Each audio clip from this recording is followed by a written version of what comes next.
Bismillahirrahmanirrahim. Alhamdulillahirabbil alamin wa sallallahu wasallam wa barak ala abdihi wa rasulihi nabiyina Muhammad wa ala alihi wa ashabihi ajma'in. Amma ba'd.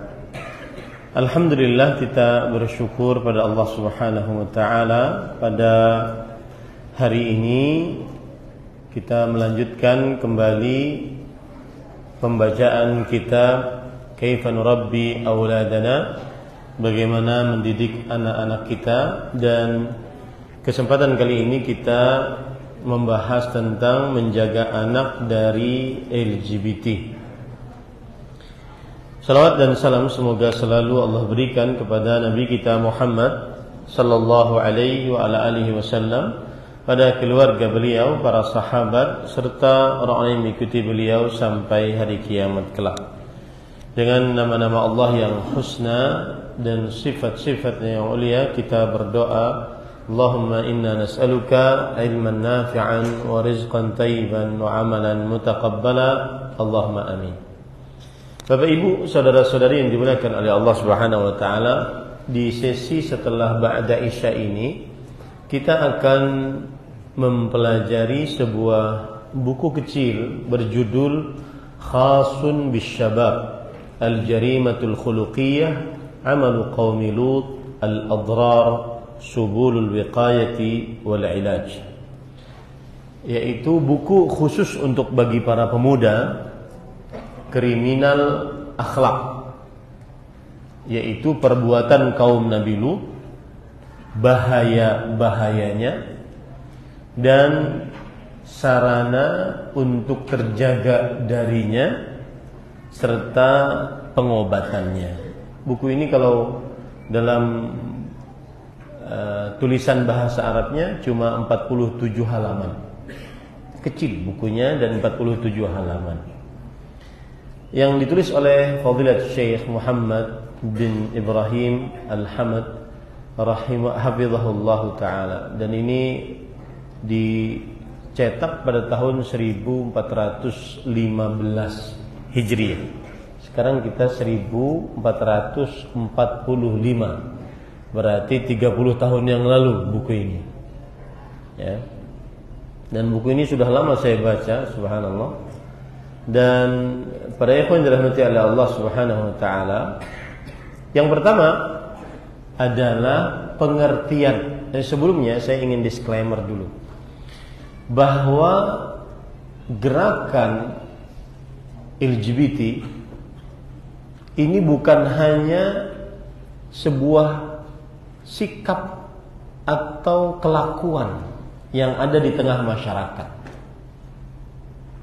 Akan tetapi penyimpangan ini adalah sebuah gerakan.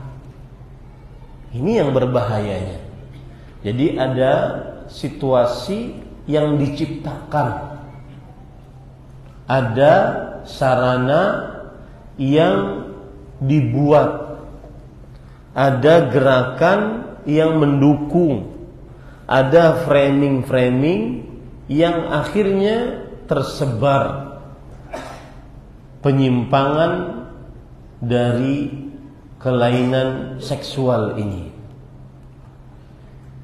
Oleh sebab itulah ini sangat berbahaya. Bukan hanya sekedar kelakuan personal seseorang menyimpang, yang itu adalah ujian dari Allah Subhanahu wa taala untuk orang itu, tidak. Akan tetapi ini adalah sebuah gerakan,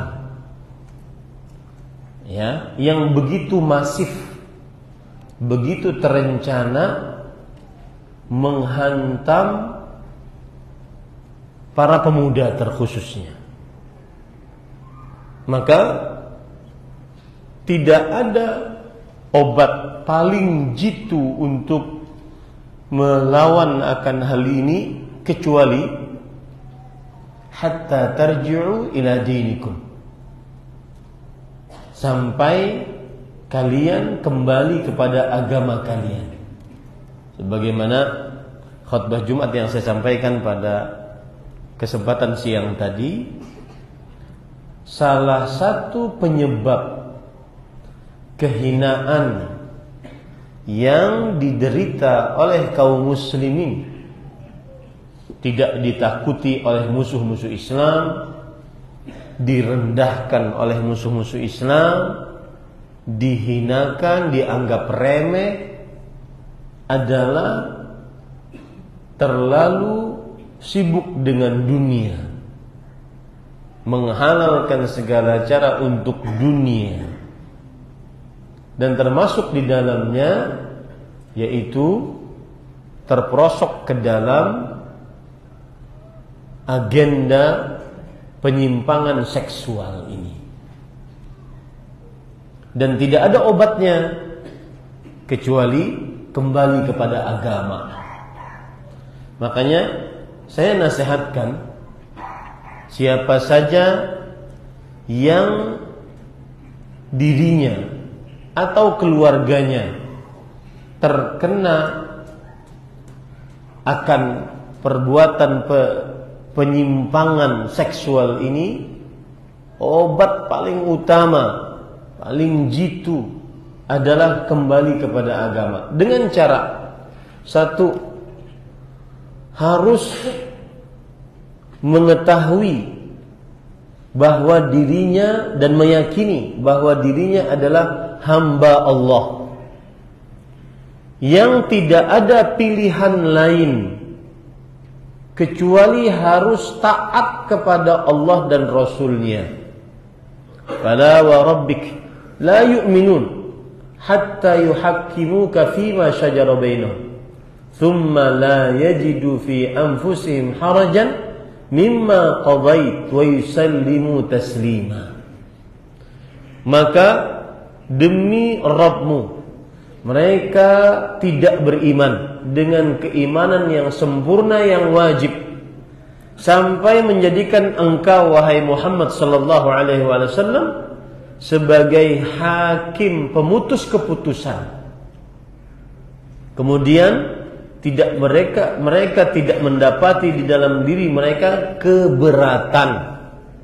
Kalau ada di dalam dirinya rasa suka sesama jenis, tetapi ada syariat Rasulullah sallallahu alaihi wasallam melarangnya, mereka tidak merasa keberatan untuk condong kepada syariat Rasul sallallahu alaihi wasallam dan menerima dengan sebenar-benar penerimaan.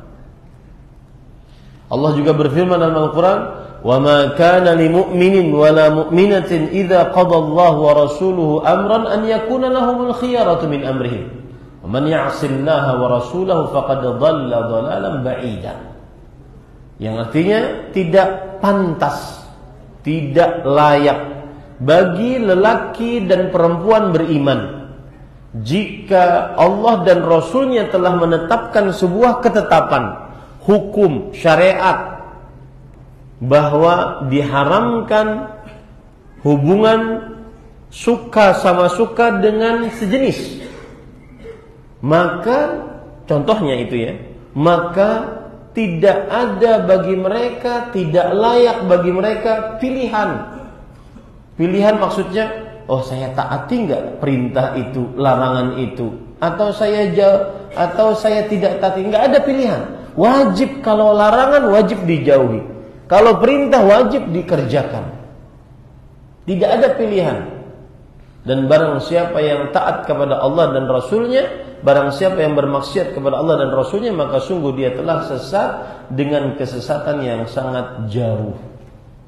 Nah, ini poin pertama, ini tanamkan di dalam orang-orang yang terkena agenda ini, penyimpangan seksual ini, bahwa kamu adalah hamba Allah, kamu adalah budak ciptaan Allah yang wajib taat kepada Allah, wajib meniti jalan Allah. Di dalam jalan Allah pasti ada kebaikan meskipun terasa sulit. Tanamkan itu, karena nggak ada jalan lain. Mau dia pergi ke psikiater, psikolog, macam-macam, nggak ada. Susah untuk berubah jika memang dia tidak menjadikan dirinya makhluk Allah, budak Allah yang wajib taat kepada Allah Subhanahu wa taala.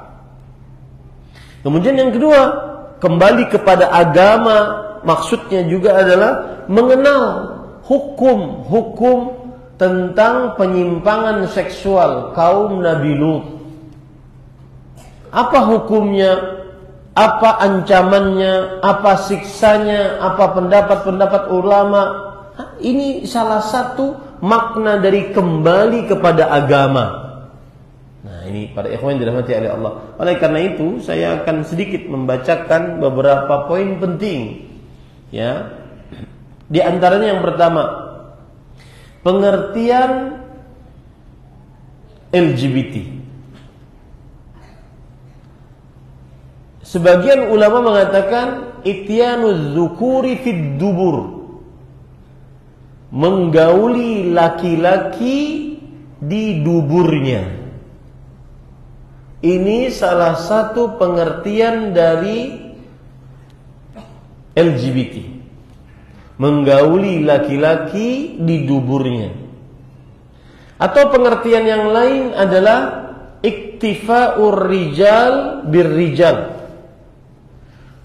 mencukupkan hubungan antara laki-laki dengan laki-laki. Ini pengertian lain dari LGBT.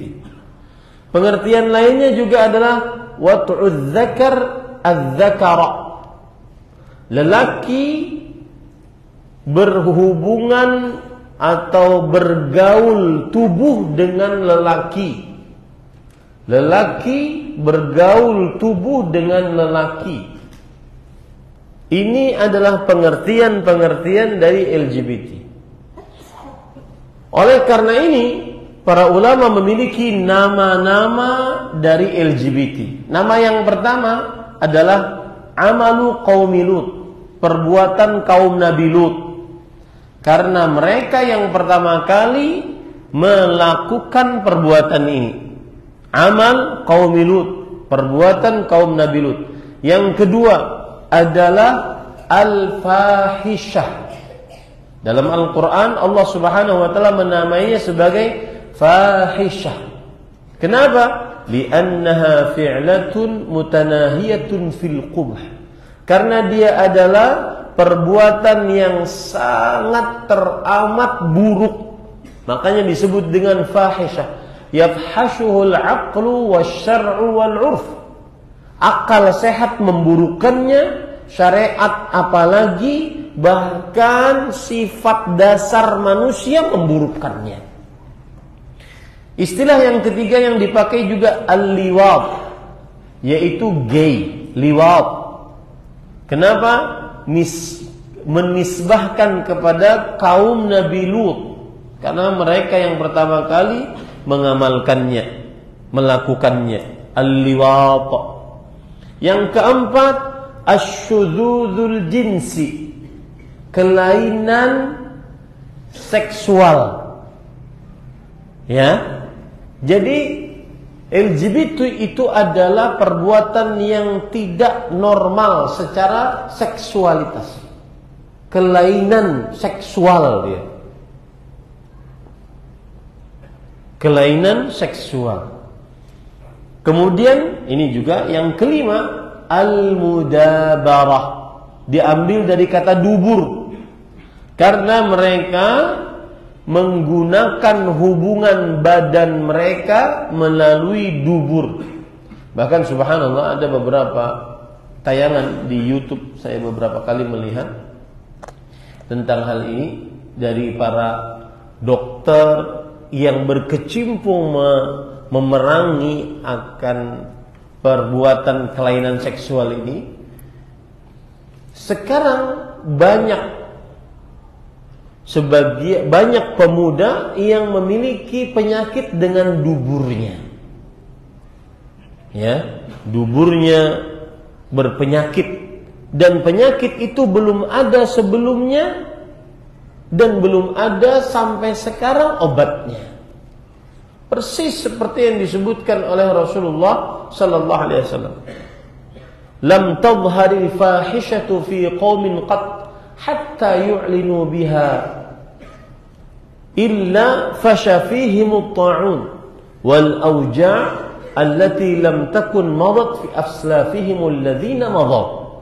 Tidaklah perbuatan fahisyah, perbuatan yang sangat teramat keji, dikejikan oleh akal sehat, oleh syariat, dan oleh sifat dasar manusia. Bahkan binatang pun tidak melakukannya. Tidaklah perbuatan fahisyah itu nampak di suatu kaum sampai mereka mengumumkannya, sampai mereka mendeklarasikannya, tidak malu-malu lagi, melainkan akan tersebar di tengah manusia penyakit ta'un, penyakit mewabah dengan cepat tanpa ada obatnya, dan penyakit yang belum ada sebelum mereka. Ini para ikhwan dirahmati oleh Allah Subhanahu wa taala. Sekarang perbuatan kaum Nabi Lut ini diharamkan. Hukumnya haram. Apa itu haram? Ma naha anhu syari' amran nahyan jaziman ustuhiqqa bil adabi fa'iluhu 'amdan mutlaq. Sesuatu yang dilarang oleh syariat dengan larangan yang keras, diancam dengan siksa bagi siapa yang mengerjakannya dengan sengaja secara mutlak. Keharamannya berdasarkan Al-Quran, hadis, dan ijma'. Allah berfirman dalam surat Al-A'raf ayat 80, Ata'tunal fahishah ma sabaqakum biha min ahadin minal alamin. Ini yang kita katakan tadi. Allah menamainya dalam Al-Quran perbuatan kaum Nabi Lut sebagai fahishah. Apakah kalian mengerjakan perbuatan fahishah yang belum dilakukan oleh seorang pun sebelum kalian di alam semesta ini? Subhanallah. Ya, ini para ikhwan yang dirahmati oleh Allah Subhanahu wa taala. Dan Allah Subhanahu wa taala menamai orang-orang LGBT ini mu'tadin musrifin, melampaui batas, berlebih-lebihan. Dan Rasul sallallahu alaihi wasallam melaknat perbuatan ini, ya. Rasulullah SAW bersabda, "Man wajadtum man amila amala qaumi Lut faqtulul fa'ila wal maf'ula bih." Siapa yang mendapati di antara kalian yang mengerjakan perbuatan kaum Nabi Lut, maka bunuhlah keduanya. Yang berpura-pura jadi lakinya dan yang berpura-pura jadi perempuannya. Yang berpura-pura jadi objeknya dan berpura-pura jadi subjeknya. Nah ini para ikhwan yang dirahmati oleh Allah Subhanahu wa taala. Dan para sahabat Nabi radhiyallahu anhum bersepakat ijma', konsensus ala qatli murtakibil kabirah, atas dibunuhnya pelaku dosa besar ini. Dan dinukilkan kesepakatan ini banyak para ulama, di antaranya Imam Ibnu Qudamah dalam kitabnya Al-Mughni, di antaranya Imam Ibnul Qayyim rahimahullahu taala. Tidak ada perbedaan pendapat di antara para sahabat tentang tentang dibunuhnya pelaku LGBT. Tidak ada perbedaan pendapat di antara para sahabat. Makanya aneh kadang-kadang pelaku LGBT masuk podcast, diwawancarai, dan subhanallah, ini hati-hati. Ini termasuk di dalam hadis, dalam ayat Al-Quran dalam surat Nur, innal ladzina yuhibbuna an tashi'al fahishatu fil ladzina amanu lahum 'adzabun alimun fid dunya wal akhirah. Sesungguhnya orang-orang yang ingin tersebar perbuatan fahisyah di tengah orang-orang beriman, salah satu di antaranya adalah yaitu tersebarnya podcast wawancara pelaku LGBT. Diundang mereka, laki-laki ya, yang suka dengan suka, dan itu di Indonesia, bukan di negara-negara lain. Diundang mereka lesbian, laki perempuan, ya, kemudian diwawancara. Ini termasuk penyebaran perbuatan fahisyah. Lahum adzabun fid dunya wal akhirah. Mereka mendapatkan siksa yang pedih di dunia dan di akhirat. Hati-hati itu para ikhwah. Para sahabat Nabi tidak ada perbedaan pendapat di antara mereka. Hukuman pelaku LGBT adalah dibunuh. Tidak ada perbedaan pendapat. Mereka cuma berbeda pendapat bagaimana cara membunuhnya. Dikisasnya bagaimana. Yang pertama yaitu yuqtalu bisayf. Dipenggal dengan pedang lehernya. Yang kedua yurma bil hijarah. Dilempari dengan batu. Yang ketiga yuhraqu bin nar. Dibakar dengan api. Subhanallah, sampai segitunya. Yang keempat, yurfa'u ala a'la bina'in fil qaryah fayurma minhu munakkasan thumma yutbi'uhu bil hijarah. Diangkat ke gedung yang paling tinggi, lalu dilempar kepalanya duluan sebelum kakinya, lalu setelah itu dilempari batu. Karena begitu yang disebutkan di dalam Al-Quran. Kadzabat qaum Lutin bin nuzur. Imam yang saya baca tadi surat Al-Qamar. Kadzabat qaum Lutin bin nuzur. Kaum Nabi Lut mereka mendustakan tentang peringatan haramnya LGBT. Inna arsalna 'alaihim hasiban illa ala Lutin najjaynahum bisahar. Kami timpakan kepada mereka hasiban, batu-batu kerikil.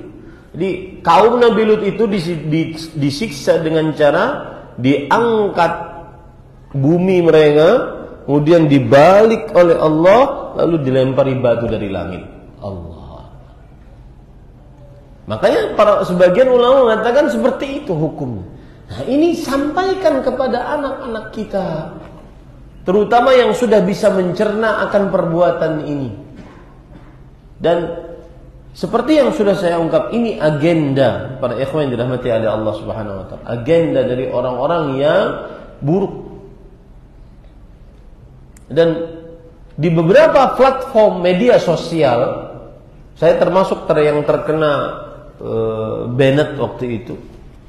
Saya nulis kata-kata ngondek di salah satu platform media sosial. Sampai sekarang tidak bisa dapat centang biru gara-gara itu.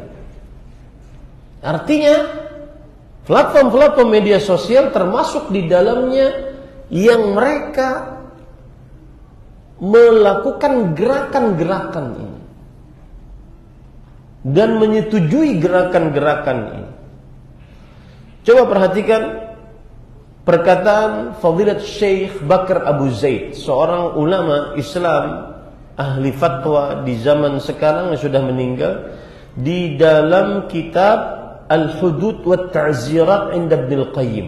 Hukuman-hukuman had dan hukuman-hukuman ta'zir, pengadilan menurut Imam Ibnul Qayyim. Perhatikan baik-baik. Ini Syekh tidak pernah terlihat ada videonya, tapi karyanya luar biasa. Bakar Abu Zaid. Dan itu susah di zaman media sosial sekarang ini. Susah. Beliau mengatakan, wa amma sifatul qatli, adapun sifat di kisosnya pelaku LGBT, fa innal ladzi yadhharu li, sesungguhnya yang nampak menurutku adalah, wallahu a'lam, wa huwa anna hadza a'idun ila ra'yil imam, ini dikembalikan kepada pendapat pemimpin, pendapat hakim, minal qatli bisayf, baik itu berupa dipenggal lehernya, au rajman bil hijarah, au nahwi jal, atau dirajam dengan batu atau yang semisalnya, hasba maslahatir rad'i waz zajri wallahu alam, sesuai dengan maslahat kepentingan baik untuk memberikan pengaruh yang membekas kepada kaum muslimin akan hal tersebut. Wallahu a'lam. Ini para ikhwan yang dirahmati oleh Allah Subhanahu wa taala. Dan dalilnya tadi tegas, hadis riwayat Imam Abu Daud, "Man wajadtumuhu ya'malu 'amala qaumi Lut, faqtulul fa'ila wal maf'ula bih." Siapa saja yang kalian dapati ia mengerjakan perbuatan kaum Nabi Lut, bunuh yang objeknya dan subjeknya. Bunuh. Yang pura-pura jadi laki, yang pura-pura jadi perempuan. Bunuh. Ini para ikhwan yang dirahmati oleh Allah. Tetapi setelah mendengar ini, pian jangan datang ke orang, pinnanya nih berdua nih, langsung jangan. Kita di negara hukum, negara Indonesia tidak bisa seperti itu. Susah. Mudah-mudahan kita mendapatkan pemimpin-pemimpin yang mengerjakan Al-Quran dan Sunnah Rasul Sallallahu Alaihi Wasallam. Kemudian para ikhwah, poin yang selanjutnya adalah dalil-dalil syariat tentang perbuatan kaum Nabi Lut. Allah telah menceritakan perbuatan kaum Nabi Lut ini di dalam Al-Quran dalam banyak ayat. Seperti surat Al-A'raf ayat 80 sampai 84. Surat Hud ayat 77 sampai 83. Surat Al-Hijr ayat 57 sampai 77. Surat Al-Anbiya ayat 74 sampai 75. Surat Asy-Syu'ara ayat 160 sampai 175. Surat An-Naml ayat 54 sampai 58.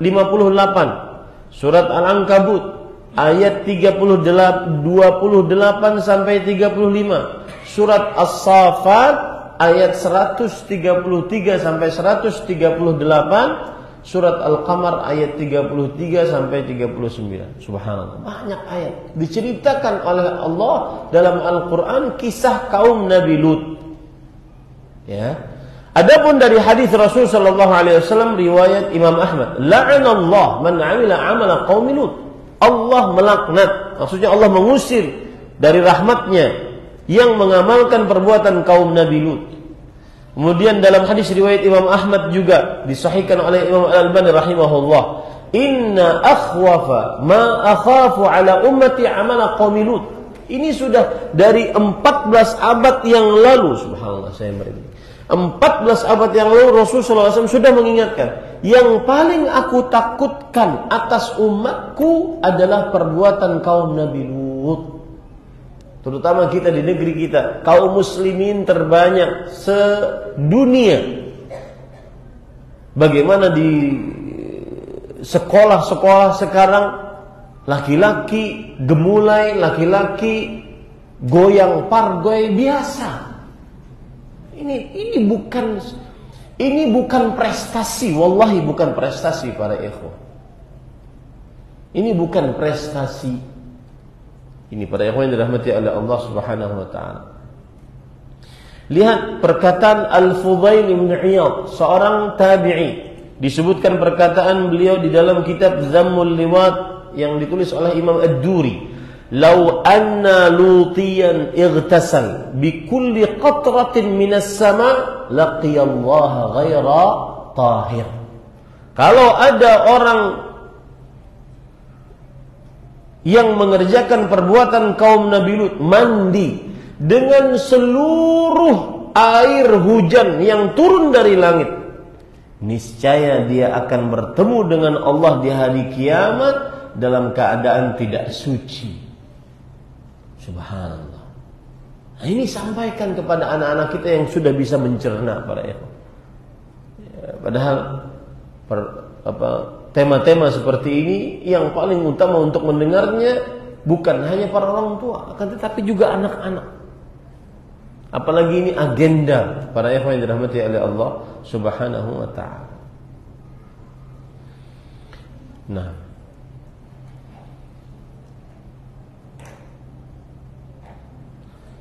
Kemudian di dalam kitab ini menyebutkan bahaya dari sisi agama, bahaya dari sisi kesehatan, bahaya dari sisi sosial, bahaya dari sisi ekonomi, macam-macam disebutkan ya.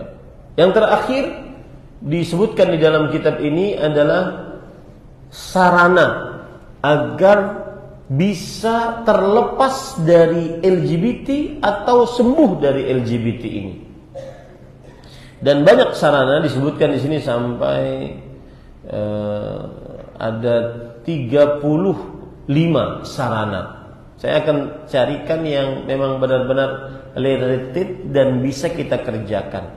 Yang pertama adalah disebutkan bertobat. Ini bagi siapa yang sudah terperosok ke dalamnya, hendaklah bertobat kepada Allah Subhanahu wa taala. Dan jangan pernah merasa susah untuk bertobat. Bertobatlah kepada Allah. Siapa yang berusaha untuk bertobat, Allah akan berikan petunjuk kemudahan untuk bertobat. Kemudian yang kedua, ikhlas karena Allah. Ya, harus meninggalkannya ikhlas karena Allah. Maka niscaya Allah akan memudahkan dia untuk menjauhi perbuatan buruk tersebut. Allah berfirman dalam surat Yusuf ayat 24, "Kadzalika linasrifa anhu as-su'a wal fahsya, innahu min ibadina al-mukhlasin." Demikianlah kami jauhkan dari Nabi Yusuf keburukan dan perbuatan keji. Sesungguhnya Nabi Yusuf adalah hamba kami yang ikhlas. Ikhlas itu maksudnya adalah tidak menginginkan dari taubatnya terhadap LGBT kecuali pahala dari Allah. Tidak menginginkan apa-apa kecuali pahala dari Allah Subhanahu wa taala. Yang ketiga adalah sabar, berusaha untuk menjauhi perbuatan tersebut. Ya, sabar. Allah berfirman dalam surat Al-Ankabut ayat 69, "Walladzina jahadu fina lanahdiyannahum subulana." Orang-orang yang berjuang di jalan kami, sungguh kami akan berikan petunjuk kepada jalan-jalan kami. Sebesar perjuangan, kesabaran untuk menjauhi LGBT, sebesar itu pula Allah akan memudahkan seseorang untuk bertobat kepada Allah Subhanahu wa taala. Kemudian yang keberapa itu? Yang keempat. Sekarang keempat. Yang keempat, ingat su'ul khatimah. Ingat mati saat dalam keadaan berhubungan di dubur. Subhanallah. Ya, ini para ikhwan dirahmati oleh Allah Subhanahu wa taala. Kemudian yang selanjutnya adalah yang kelima, yang terakhir atau sebelum terakhir, berdoa. Karena la sa'adah illa bi ta'atin minallah, bi ta'atillah. Tidak ada kebahagiaan kecuali dengan taat kepada Allah. Wala ta'ah illa bi'aunin minallah. Dan tidak ada ketaatan apapun bisa kita kerjakan kecuali dengan pertolongan dari Allah Subhanahu wa taala. Doa kepada Allah Subhanahu wa taala. Jangan pernah remehkan doa. Laisa syai'un akram 'ala Allah min ad-du'a. Tidak ada sesuatu yang lebih mulia di sisi Allah dibandingkan doa. Berdoalah kepada Allah. Yang kelima dan ini yang keenam, ini yang paling luar biasa, yaitu perhatikan teman bergaul. Wallahi para ikhwah, subhanallah, teman bergaul ini benar-benar sebagaimana sabda Rasulullah, al-mar'u ala dini khalil. Seseorang sesuai dengan kebiasaan temannya. Falyanzur amman yukhalil. Maka perhatikan dengan siapa dia berteman. Kemudian pada ikhwan yang dirahmati oleh Allah Subhanahu wa taala, termasuk daripada yang ketujuh yang terakhir adalah yaitu seseorang agar mudah meninggalkan dan juga menjauhi, tidak masuk ke dalam LGBT ini, ingat ancaman-ancaman siksa Allah Subhanahu wa taala di akhirat. Ini yang bisa disampaikan, wallahu alam, wa sallallahu nabiyana Muhammad walhamdulillahirabbil alamin. Ada masih waktu Jika ada yang ingin bertanya, dipersilakan.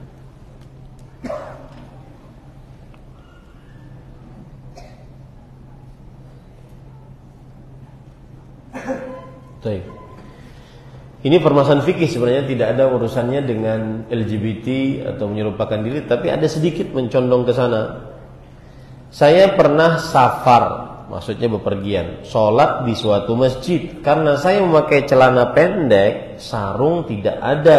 Terpaksa saya memakai sarung mukena wanita.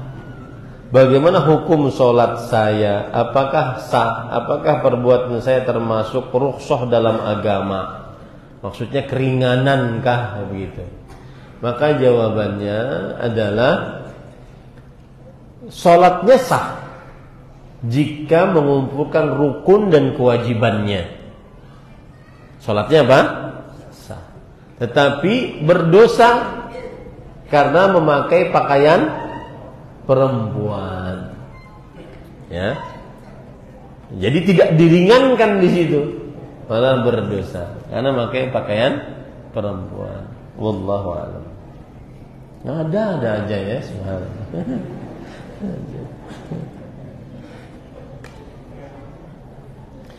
Bagaimana menjelaskan kepada orang yang mengambil sebab yang sebab tersebut sebenarnya bukan sebab? Misalnya dia berkata, kalau menanam pisang agar banyak buahnya, maka ketika menanamnya kita duduk sila. Kemudian orang ini berkata, ini hanya sebab, sama seperti hal-hal lain. Semuanya Allah yang menentukan. Dan orang seperti ini bila dinasihati mereka mau menerima, bila argumen kita masuk akal mereka. Mohon penjelasannya.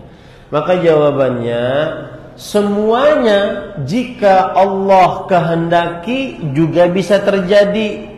Pian kada usah menanam pisang, mun Allah Subhanahu wa taala hendaki pasti tertanam pisangnya. Ya kan? Enggak usah nanam pisang. Masuk akal aja gini. Kalau seandainya perempuan ini dikehendaki oleh Allah dapat anak, pasti dapat anak. Kada usah menikah. Oh, kada mau pangjer. Nah, berarti tidak masuk akal. Ya. Nah, seperti itu jawabannya. Jadi, yang paling mudah sebenarnya adalah dia diperintahkan atau diajak untuk belajar akidah dari dasar.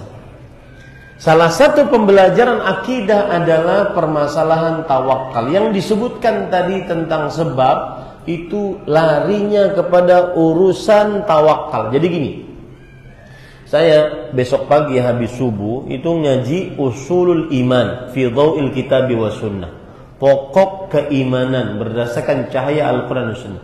Di situ nanti disebutkan salah satu pembahasan iman adalah al-imanu billah, beriman kepada Allah. Kalau sudah beriman kepada Allah, pembahasan salah satunya adalah tauhidul uluhiyah, mentauhidkan Allah dalam ibadah. Ketika berbicara tentang tauhidul ibadah, mentauhidkan Allah dalam ibadah, kita akan berbicara tentang anwa'ul ibadat, macam-macam ibadah. Salah satu jenis ibadah adalah tawakal. Kalau sudah berbicara tentang tawakal, maka kita harus mempelajari apa itu tawakal.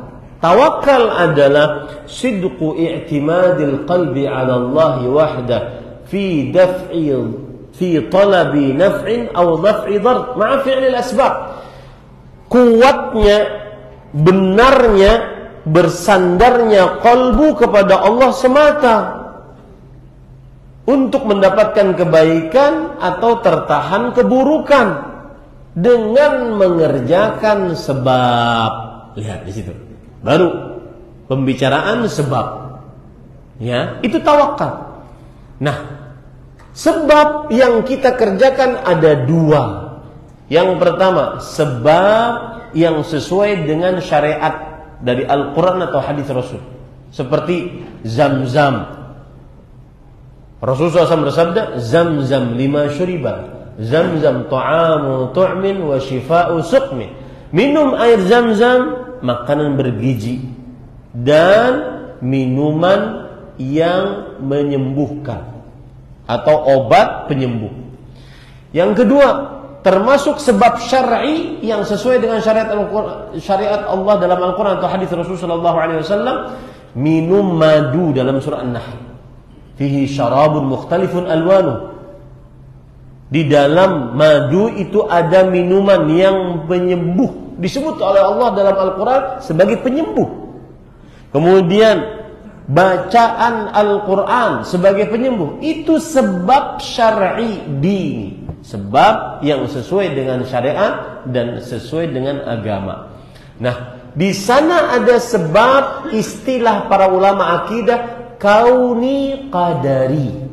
Artinya sebab yang Allah takdirkan dan sudah terbukti, ada pembuktiannya secara ilmiah bahwa dia sudah terbukti bahwa dia adalah bisa menjadi sebab. Seperti obat sakit kepala, obat sakit panas, seperti juga vaksin, terbukti secara ilmiah Allah, kun fayakunnya Allah, jadi dia sebagai sebab.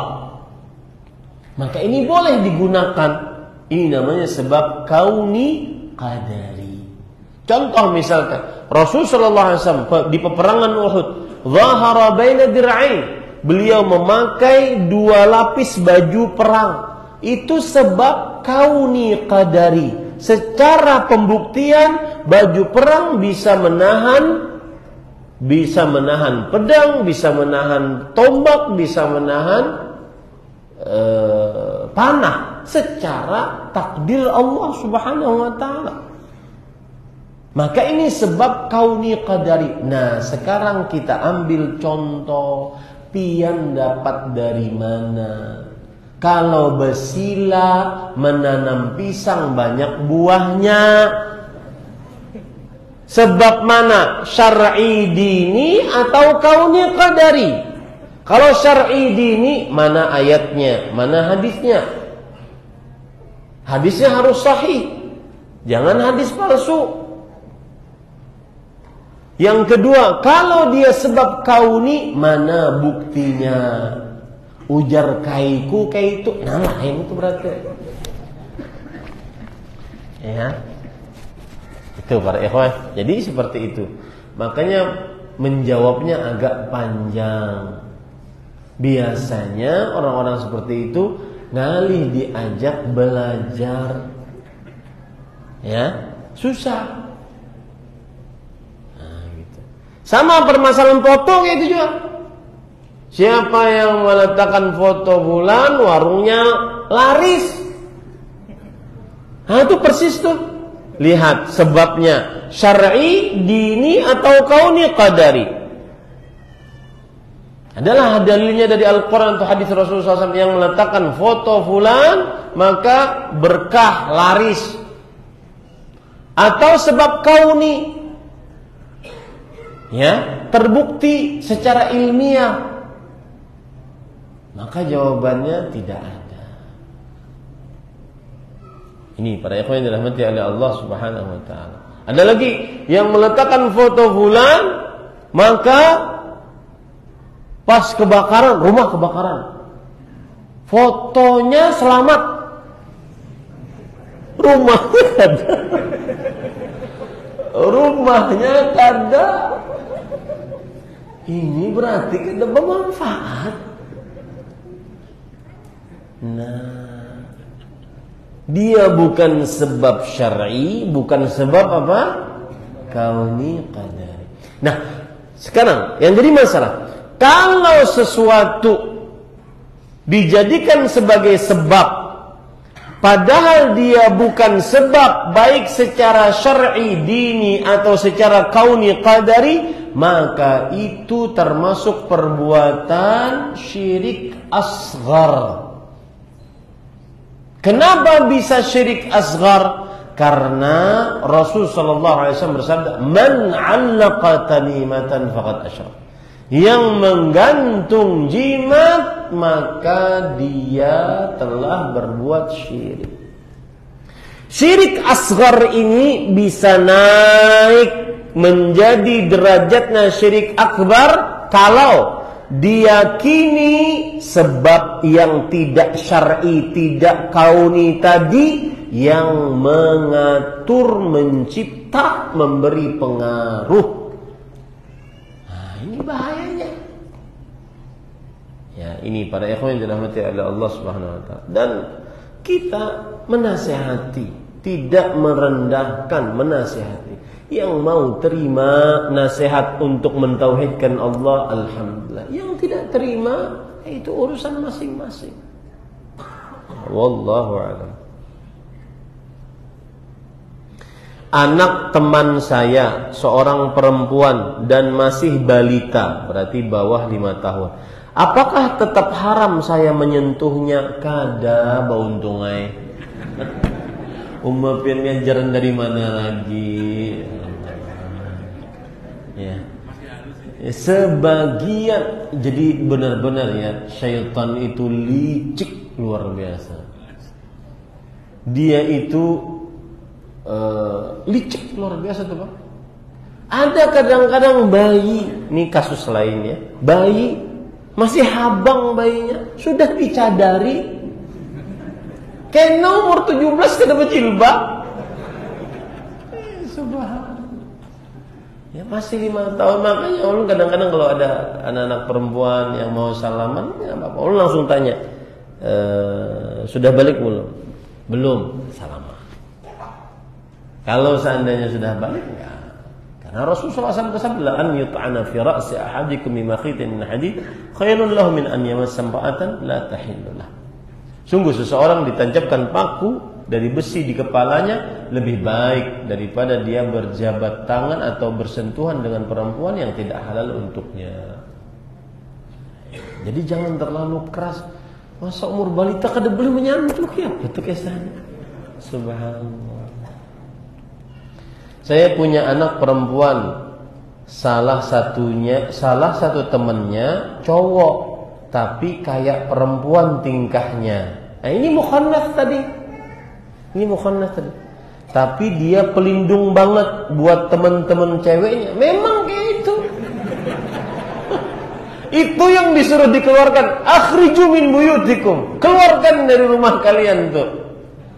Ya. Karena bagaimanapun dia ada benih-benih suka kepada perempuan. Ya, ini nggak boleh. Itu yang tadi kita katakan, tuqbilu bi arba wa tudbiru bi arba. Dilihat dari depan itu 4 bentuk tubuhnya, dilihat dari belakang 4. Apa yang terlihat tuh? Bentuk tubuh perempuan tuh, mungkin bayangkannya serongan. Baiknya bagaimana ya Ustadz? Maka dinasihati anak perempuannya bahwa inilah yang disebutkan dalam hadis. Makanya saya katakan para ikhwah, bagi laki-laki, bagi bapak, bagi ibu, bagi suami istri, salah satu hal yang sangat luar biasa memecahkan permasalahan-permasalahan keluarga adalah ilmu agama. Ulun beri contoh. Hari-hari ini ulun lagi gemar membahas tentang qanaah. Qanaah. Karena subhanallah, jangankan di luar pesantren, di dalam pesantren yang kita berjuang mengurus santri, mencetak pewaris Nabi, mencetak para ulama, di situ ada sikap kadang-kadang tidak qanaah. Karena beda pendapatan. Ya. Itu di dunia lembaga pendidikan Islam. Bagaimana kalau di luar? Di perusahaan-perusahaan yang benar-benar murni perusahaan untuk dunia mencari gaji. Benar-benar terjadi qanaah. Qanaah itu unsurnya 3. Ya, ini saya cerita tentang qanaah kenapa? Karena saya ingin mendalili bahwa permasalahan rumah tangga, menjadi suami, istri, menjadi bapak dan ibu terhadap anak-anaknya sangat mudah diselesaikan permasalahannya melalui agama. Saya beri contoh. Qanaah. Qanaah unsurnya 3. Yang pertama kata Imam Asyuti rahimahullah, qanaah adalah ar-ridha bima a'tallah walau duna kifayah. Rela dengan pemberian Allah meskipun kurang dari cukup. Apalagi cukup. Rela dengan pemberian Allah meskipun kurang dari cukup. Itu unsur pertama qanaah. Yang kedua, tarkut tasyawuf ila al-mafqud. Tidak mencari yang tidak ada. Tidak mencari yang tidak ada. Misalkan nih, isuk pagi ulun dibawa sarapan nasi kuning, iwaknya hintalo. Kemudian ulun berpandang, wah ini mun ada harwan nyaman nih. Nah, itu tidak qanaah. Tidak mencari yang tidak ada. Dua. Yang ketiga, al-istighna bil mawjud. Mencukupkan dengan yang ada. Dan subhanallah, setelah dibaca-baca, para ulama menyebutkan potret-potret qanaah dalam kehidupan sehari-hari. Di antara potret qanaah adalah suami mencukupkan dengan istri satu. Ada poligami. Nah, Bu. Hah? Ini qanaah berataan nih sudah. Ya. Coba pian cocokkan dengan yang tiga unsur tadi. Rela dengan apa yang Allah beri walau kurang dari cukup, apalagi cukup. Bininya sudah cukup benar. Kurang dari cukup saja dia sudah rela. Itu qanaah. Tidak mencari yang tidak ada.